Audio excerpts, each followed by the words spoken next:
আছে সেটা হচ্ছে পেন টুল। ভাইয়া লেসো টুল দিয়ে আমরা তো ওটা সব সিলেক্ট করলাম, কিন্তু এরপর যখন ওটাকে সাজাবো ওটা তো কিভাবে আমাকে নিজে, সাজাবেন আপনি? ওটা তো নিজেকেই সাজাতে হচ্ছে না? হ্যাঁ, ওটা তো নিজেই সাজাবেন, সবকিছু তো আপনাকে দিয়ে দিবেন। আচ্ছা, জি। এরপরে যেটা আছে সেটা হচ্ছে পেন টুল। তো পেন টুলের যে কাজ, এটাও আমরা জানি। দেখেন, আমি যদি এদিক থেকে পেন টুলে আসি, জাস্ট কি করলাম, আমি এখানে একটা ক্লিক করলাম, একটা অ্যাঙ্কর পয়েন্ট আসলো।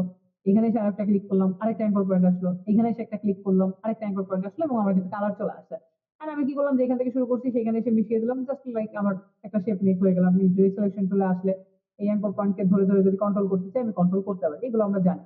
এরপরে যেটা আছে সেটা হচ্ছে আমার কি অ্যাড অ্যাঙ্কর পয়েন্ট। আমি যদি এখানে একটা অ্যাঙ্কর পয়েন্ট অ্যাড করতে চাই, আমি করলাম, আমি ডিরেক্ট সিলেকশন টুলে আসলাম, এন্ড সেই অ্যাঙ্কর পয়েন্টটাকে কি করবো, আমি টেনে জাস্ট এদিক থেকে কন্ট্রোল করলে করতে পারি। ওকে। এরপরে কি আছে দেখেন, অ্যাড অ্যাঙ্কর পয়েন্টের পরে আছে delete anchor point. Delete anchor পয়েন্টের কাজ কি, আমি যদি এটাকে ডিলিট করতে চাই, জাস্ট ক্লিক করলে এটা ডিলিট হয়ে যাচ্ছে। ওকে। আচ্ছা, এরপরে কি আছে, এরপর আছে কনভার্ট পয়েন্ট, সরি মানে কনভার্ট পয়েন্ট টুল এবং হচ্ছে অ্যাঙ্কর পয়েন্ট টুল, এই দুটো হচ্ছে একই কাজ। কনভার্ট পয়েন্ট টুলটা কোথায় পাই? কনভার্ট পয়েন্ট টুলটা হচ্ছে ফটোশপে পাই। ওইটারই নামটা এখানে চেঞ্জ হয়ে অ্যাঙ্কর পয়েন্ট টুল হয়েছে। তো অ্যাঙ্কর পয়েন্ট টুলে আসেন, এন্ড আপনি যদি এটাকে কার্ভ করতে চান, দেখেন আপনি চাইলে এটাকে কার্ভ করতে পারছেন।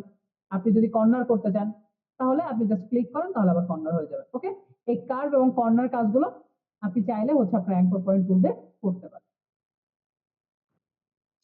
তো দেখেন, তো এদিক থেকে পেন টুল, এই যে চারটা টুলস আছে, কোনো সমস্যা আছে? জি না। No sir. জি না। আচ্ছা, এরপরে যেটা আছে সেটা হচ্ছে কার্ভেসার পেন টুল। কার্ভেসার পেন টুলের কি কাজ বলেন তো? টুল হ্যাঁ, পেন টুল। মতো হতে পারে। এইভাবে যদি টুলস গুলো ভুলে যান তাহলে হবে? এই টুলস গুলা ফটোশপে সব দেখে আসছেন, ফটোশপে দেখেন না এমন কোনো টুলস? ব্যাকগ্রাউন্ড রিমুভের কাজ। এটার কাজ কি? কার্ভেসার পেন টুলের কি কাজ?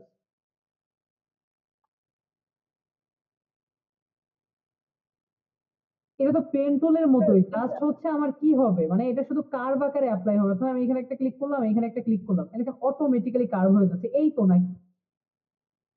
এইগুলো যদি ভুলে যান তাহলে হবে? কেমনে হবে বল? জাস্ট অটোমেটিক্যালি কার্ভ হয়ে যাচ্ছে, এই তো বিষয় কার্ভেসার পেন টুলের। আচ্ছা, এরপরে কি আছে? এরপরে আছে হচ্ছে টাইপ টুল। তো আমরা একটু টাইপ টুলের দিকে যদি আসি, টাইপ টুলটা আমরা সবাই পারি। জাস্ট আমি টাইপ টুলে আসলাম, একটা ক্লিক করলাম, ক্লিক করলে আমার একটা লেখা চলে আসতেছে। লেখাটাকে যদি আমরা বড় করতে চাই, দেখেন আমাদের অপশন বারে অনেকের এখানে আসবে, যদি না আসে সমস্যা নেই, আপনি ক্যারেক্টার প্যানেলে আসবেন। ক্যারেক্টার প্যানেলে আসার পর জাস্ট এই যে হচ্ছে আপনার ফন্ট সাইজ, আপনি এদিক থেকে, আমরা ক্যারেক্টার প্যানেলটা দেখেছিলাম, ক্যারেক্টার প্যানেল কি মনে আছে নাকি সেটাও ভুলে গেছেন আপনারা? না স্যার, এটা মনে আছে। না ভাই, এটা মনে নেই। যেমন হচ্ছে আমি লাইক সাইজটাকে বাড়িয়ে দিলাম, এদিক থেকে যদি আমরা ফন্ট স্টাইলটাকে চেঞ্জ করে দিই, ফন্ট স্টাইলটাকে চেঞ্জ করে দিলাম। ঠিক আছে। তারপরে হচ্ছে এই যে এটার কাজ কি বলেন তো, যে আপু বলেন।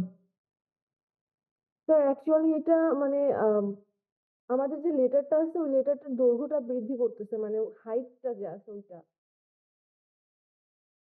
আরে না, এটা হচ্ছে লাইন স্পেসিং। কি এক লাইন এটা থেকে আরেক হচ্ছে লাইনের আমাদের দূরত্ব বাড়ানো? দূরত্ব, এটা হচ্ছে আমাদের ফন্টের সাইজ। আমি এদিক থেকে আমার ফন্টটাকে বাড়াতে বা কমাতে পারবো। ঠিক আছে। আর এটা হচ্ছে আমাদের লাইন স্পেসিং, এটা হচ্ছে আমাদের ওয়ার্ড স্পেসিং। ক্যারেক্টার প্যানেল নাকি মনে আছে? এই মনে আছে? এমনি হলে কেমনে হবে বলেন? হ্যাঁ, তারপরে এদিক থেকে যদি আপনি এইভাবে একটা বক্স ক্রিয়েট করে দেন, তাহলে আপনার লেখাগুলো বক্সের মধ্যেই থাকবে। ক্যারেক্টার প্যানেলে আসেন, এদিক থেকে আমরা ফন্ট স্টাইলটাকে চেঞ্জ করে লাইক এরিয়াল ফন্টটাকে রাখি, যেটা হোক, সাইজটাকে আমরা যদি ছোট করে দিই, দেখেন আমাদের যে টেক্সট গুলো আছে, টেক্সট গুলো কিন্তু আমাদের একটা বক্সের মধ্যে থাকতেছে। এই ব্যাপারগুলো তো আমরা সবাই জানি, ক্যারেক্টার প্যানেল তো পারার কথা সবাই। এরপরে কি আছে, তারপরে ধরেন এরিয়া টাইপ টুল আছে। তো এরিয়া টাইপ টুলটা কি, আমি যদি এদিক থেকে একটা শেপ মেক করি, যেমন একটা ইভ যদি আমি মেক করি, এই এরিয়াটাকে কভার করবে আমার এরিয়া টাইপ করে। আমি এরিয়া টাইপ করে এসে যদি ক্লিক করি, দেখেন 5 লাইনের উপর, তো ক্লিক করলে আমার কি হচ্ছে, এদিক থেকে আমার টোটালি শেপের মধ্যে লেখাগুলো থাকতেছে। ঠিক আছে। আমার ফটোশপে কিন্তু এরকম নির্দিষ্ট কোনো টুলস ছিল না, বাট এই কাজগুলো কিন্তু আমরা শিখেছিলাম। আর এখানে হচ্ছে নির্দিষ্ট করে কিছু টুলসই দেওয়া আছে। আপনি প্যারাগ্রাফে আসেন, প্যারাগ্রাফ থেকে এসে আমরা এটাকে জাস্টিফাই করে দিলে আমাদের কি হচ্ছে, অ্যালাইনমেন্ট গুলো প্রপারলি ভাবে ঠিক হয়ে যাচ্ছে। ঠিক আছে, আপনি যে অ্যালাইনমেন্টটা রাখতে চান সেইভাবে রাখতে পারেন। দেখেন আপনার কিন্তু এদিক থেকে একটা সার্কেল টেক্সট মেক হয়ে গেল। এটা ছিল আমাদের এরিয়া টাইপ টুলের কাজ।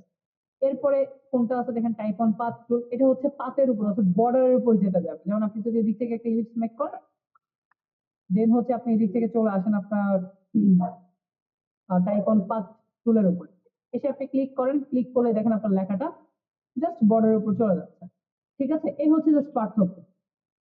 এরপরে কি আছে দেখেন, এরপরে যেটা আছে সেটা হচ্ছে আমাদের ভার্টিক্যাল টাইপ টুল, ভার্টিক্যাল এরিয়া টাইপ টুল এবং ভার্টিক্যাল টাইপ, অর্থাৎ এই যে তিনটা টুলস আমরা দেখেছি, এই তিনটা টুলস এর এটা কি বিপরীত। বিপরীত মিন্স বলতে বিপরীত না, সরি, মানে একটা হচ্ছে আমার ভার্টিক্যাল টেক্সট আর একটা হচ্ছে আমার কি হরিজন্টাল। আমরা উপরের তিনটা দেখেছি হরিজন্টাল আর নিচের তিনটা হচ্ছে ভার্টিক্যাল। ভার্টিক্যালটা কিভাবে হয় বলেন তো লেখাগুলো?